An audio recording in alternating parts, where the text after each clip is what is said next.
अशोक खरात याच्या चौकशीनंतर त्याच्याकडे काम करणाऱ्या कर्मचाऱ्यांची चौकशी होणार आहे।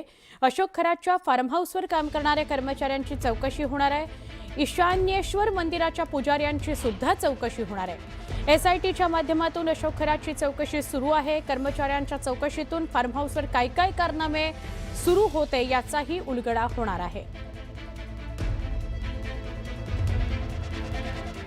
आमचे प्रतिनिधी लक्ष्मण घाटोळ यांच्याशी अधिक बोलूया। लक्ष्मण, हे फार महत्त्वाचं आहे की कार्यालयातले कर्मचारी, फार्म हाऊस मधले कर्मचारी, ईशान्येश्वर मंदिरातले पुजारी अशा सगळ्यांची चौकशी होईल आणि त्यातून काय काय नेमकं घडत होतं हे समोर येईल। सुवर्ण अगदी खरं आहे। अशोक खरातचा जो या सगळं प्रकरण आहे, या सगळ्या प्रकरणामध्ये महत्वाचा दुवा म्हणजे त्याच्या कार्यालयामध्ये काम करणारे कर्मचारी असतील, त्याच्या ऑफिसमध्ये त्याच्या आश्रमामध्ये काम करणारे कर्मचारी असतील किंवा त्याच्या फार्म हाऊसवर काम करणारे कर्मचारी अधिकारी असतील, या सगळ्यांची चौकशी होणं अपेक्षित होतं। कारण या सगळ्यामध्ये या सगळ्यांना बाबाच्या सगळ्या हालचाली माहीत होत्या। त्याच्याकडे कोण येतं, कोण जातं, कधी येतं, केव्हा जातं, या सगळ्याची माहिती त्यांच्याकडे होती। आणि म्हणून आता पोलिसांनी आणि विशेषतः एसआयटीने या सगळ्या प्रकरणामध्ये या सगळ्या कर्मचाऱ्यांची चौकशी करण्याचा निर्णय घेतल्याची सूत्रांची माहिती आहे। यामध्ये अशोक खरात याचं नाशिकच्या कॅनडा कॉर्नर परिसरामध्ये असलेलं जे ऑफिस आहे, त्या ऑफिसमध्ये इतर कर्मचारी, त्याच्याकडे साफसफाईला येणाऱ्या कर्मचारी यांची चौकशी केली जाणार आहे। त्याचबरोबर त्याचा सिन्नर जवळ असलेला जो फार्म हाऊस आहे, अर्थात जिथं त्याचं मंदिर, आश्रम सगळं आहे, त्या परिसरामध्ये असलेल्या फार्म हाऊसवरील कर्मचाऱ्यांची देखील यामध्ये चौकशी केली जाणार आहे। आणि त्याबरोबर मंदिरामध्ये काम करणारे जे कर्मचारी आहेत सगळे, ते ट्रस्टवर असतील, बॉडीवर असतील किंवा काही काम करणारे कर्मचारी असतील, या सगळ्यांची चौकशी केली जाणार आहे। आणि त्या चौकशीमध्ये देखील पोलिसांना काही महत्त्वाची माहिती मिळू शकते, या अनुषंगानं ही सगळी चौकशी केली जाणार आहे। आणि त्यासाठी आता पोलिसांनी आणि विशेषतः एसआयटी पथकानं काही नोटीस आहे त्या तयार करायला सुरुवात केलेली आहे। आणि या सगळ्या नोटीस देऊन या सगळ्या लोकांना चौकशीसाठी बोलवलं जाणार आहे। आणि त्या चौकशीमध्ये आणखी काही धागेदोरे पोलिसांना मिळतात का, एसआयटीला मिळतात का, आणखी काही पीडित लोकांची संख्या वाढते का, हे सगळं आता पोलिसांना तपासायचं आहे। आणि त्या अनुषंगानं हा फास जो आहे तो अधिक घट्ट करण्याचा प्रयत्न या सगळ्याच्या निमित्तानं एसआयटी आणि पोलीस प्रशासनाचा आहे। त्यामध्ये नाशिक पोलिसांची देखील भूमिका अत्यंत महत्त्वाची आहे।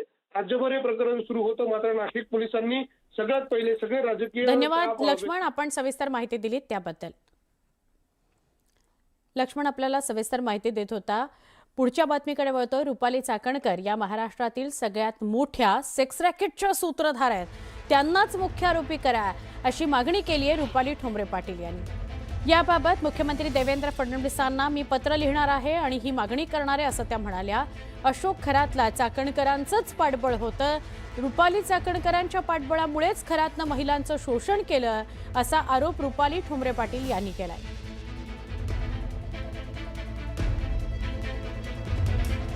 रुपाली ठोंबरे पाटील यांनी गंभीर आरोप केलेले आहेत रुपाली चाकणकरांवर।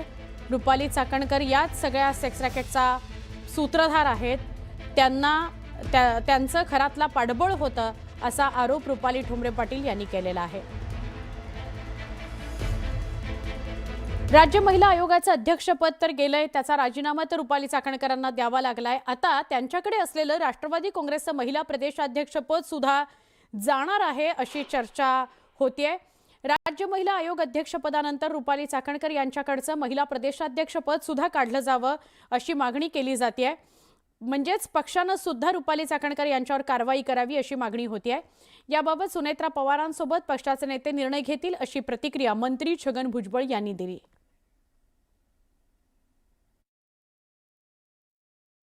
त्यांना दोन्ही पदावरनं दूर ठेवणं गरजेचं आहे। राजीनामा तर हा झाला, तेव्हा देवेंद्र फडणवीस साहेबांमुळे झाला, त्यामुळे त्यांचे आभार। पक्षातनं सुद्धा त्यांना दूर केलं पाहिजे, अन्यथा पक्षात कुठलीच महिला काम करणार नाही। किंवा त्यांच्याच नुसार म्हणतात ना, नैतिकता स्वीकारून राजीनामा द्या आणि त्यांनी त्यांचा स्वतःचा पक्ष काढावा, प्रतिष्ठान काढावा आणि किती महिला येतात एकदा अंदाज घ्यावा। महत्त्वाचं म्हणजे कालच्या राजीनाम्याची खरं तर संधी ही सुनेत्रा वहिनींनी घ्यायला पाहिजे होती पहिली गोष्ट तर। उलट गृहमंत्र्यांच्या हस्तक्षेपाची वेळ राष्ट्रवादी काँग्रेसने येऊ द्यायला नाही पाहिजे होती। अजितदादांच्या पक्षाचा निर्णय हा गृहमंत्र्यांनी घेतला, तेवढी वेळ राष्ट्रवादीवर आली, हे वाईट आहे। पण किमान आत्ता तरी जर राष्ट्रवादी काँग्रेसला महाराष्ट्रातला महिला मतदार वर्ग जर हवा असेल तर राष्ट्रवादी काँग्रेसच्या महिला प्रदेशाध्यक्षपदी अशी व्यक्ती निश्चित नसावी. पक्षाच्या ज्या महिला अध्यक्ष आहेत या संदर्भामध्ये पूर्ण अधिकार जे आहे हे पक्षाला आहे, त्याच्यामध्ये शासन येत नाही. आता त्या बाबतीत काय करायचं आहे ते पक्षश्रेष्ठी आहेत, आपल्या उपमुख्यमंत्री ताई आहेत, सुनेत्राताई, ही सगळी मंडळी बसून चर्चा करतील आणि ठरवतील. अशोक खरात प्रकरणामध्ये ठाकरेंच्या शिवसेनेचे माजी खासदार विनायक राऊत यांनी दीपक केसरकर यांच्यावर गंभीर आरोप केले. केसरकरांची एसआयटी चौकशी व्हावी अशी मागणी त्यांनी केली आहे. एकनाथ शिंदेंना अशोक खरातचा रस्ता दीपक केसरकरांनीच दाखवला होता असा आरोप विनायक राऊतांनी केलाय. खरातच्या जाळ्यात जे मंत्री अडकले आहेत त्या सगळ्यांची हकालपट्टी करावी अशी मागणी त्यांनी केली आहे. या प्रकरणामध्ये एसआयटी चौकशी सुरू झाली. खरं म्हणजे दीपक केसरकर यांचीच एसआयटी चौकशी करण्याची आवश्यकता आहे असं म्हटलं जातं की एकनाथ शिंदे यांना कॅप्टन खरातांचा रस्ता दीपकभाई केसरकरने दाखवला आणि गुवाहाटीचा रस्तासुद्धा खरातांनी ह्या सर्व मंडळींना दाखवला. त्यामुळे भ्रष्टाचारी आणि अत्यंत कलंकित असलेल्या कॅप्टन खराताच्या जाळ्यामध्ये जे मंत्री आहेत किंवा कॅप्टन खरातांच्या सेवेमध्ये जे मंत्री मग्न झाले होते त्या सगळ्यांची मंत्रिमंडळातून हकालपट्टी होण्याची आवश्यकता आहे. भोंदू अशोक खरात यांना अटकेच्या 3 दिवस आधी शिर्डीतल्या एका नामांकित हॉटेलमध्ये राज्यातल्या 3 मोठ्या प्रशासकीय अधिकाऱ्यांसोबत बैठक घेतली होती असं समोर आलंय आणि खळबळच उडाली आहे. विनोद नामक एका व्यक्तीनं या बैठकीचं नियोजन केलं. यातील एक अधिकारी हा मुंबईतल्या विभागाचा आहे. त्याचे अशोक खरात याच्याशी आर्थिक व्यवहार आहेत अशी माहिती सूत्रांनी दिली आहे. त्यामुळे एसआयटी चौकशी त्या अधिकाऱ्यांचा भांडाफोड होतो का, त्यांची नावं समोर येतात का हे बघायचं.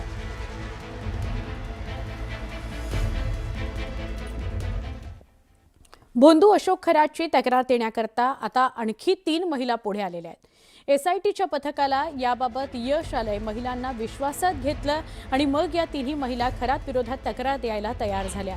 त्यामुळे खरातचा पाय आणखी खोलात जाणार आहे. एसआयटी पथकानं खरातची कुंडलीच बाहेर काढली आहे. भोंदू खरातच्या नावावर 52 मालमत्ता असल्याचं उघड झालंय. फसवणुकीतून कोट्यवधींची माया त्यानं जमवली आहे असा आरोप आहे. त्यामुळे त्या अनुषंगानं सुद्धा या मालमत्तांची चौकशी होईल. खरातचे जमीन व्यवहार करणारा एजंट त्यालाही पोलिसांनी ताब्यात घेतलाय. नाशिकच्या अहिल्यानगरमध्ये खरातची मालमत्ता असल्याचं समोर आलंय. 52 सातबाऱ्यांवर खरातचं नाव आहे. अनेक ठिकाणी नोंदी या संशयास्पद आहेत.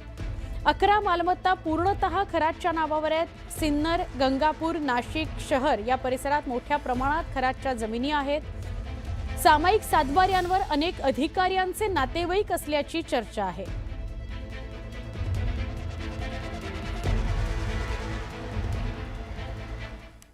तर या भोंदू अशोक खरात प्रकरणामध्ये आयकर विभागानं म्हणजे इन्कम टॅक्स डिपार्टमेंटनं एंट्री घेतली आहे. एसआयटी तपास सुरू असतानाच खरातच्या आर्थिक चौकशीला सुद्धा वेग आलेला आहे. खरातच्या मालमत्ता किती आहेत, त्या योग्य पद्धतीनं विकत घेतल्या गेलेल्या आहेत का, कोट्यवधींचे व्यवहार केलेले आहेत ते योग्य पद्धतीनं केले गेलेले आहेत का याची तपासणी होणार आहे. उत्पन्नाचे स्रोत काय, इन्कम टॅक्स रिटर्न वारंवार भरला जातो का, दरवर्षी भरला जातो का. त्यामुळे खरातचे देणगीदार असतील, भागीदार असतील, आर्थिक मदत करणारे त्याला जे आहेत ते सगळेच आता रडारवर आले. आयकर विभाग या सगळ्यांची चौकशी करणार आहे. मोठ्या व्यवहारांचं लिंकिंग करून संयुक्त तपास केला जाणार आहे. बँक व्यवहार आणि रोख रकमेच्या हालचालींची सुद्धा चौकशी होणार आहे. ग्राहकांकडून घेतलेल्या फीच्या पावत्यांचाही तपास होणार आहे.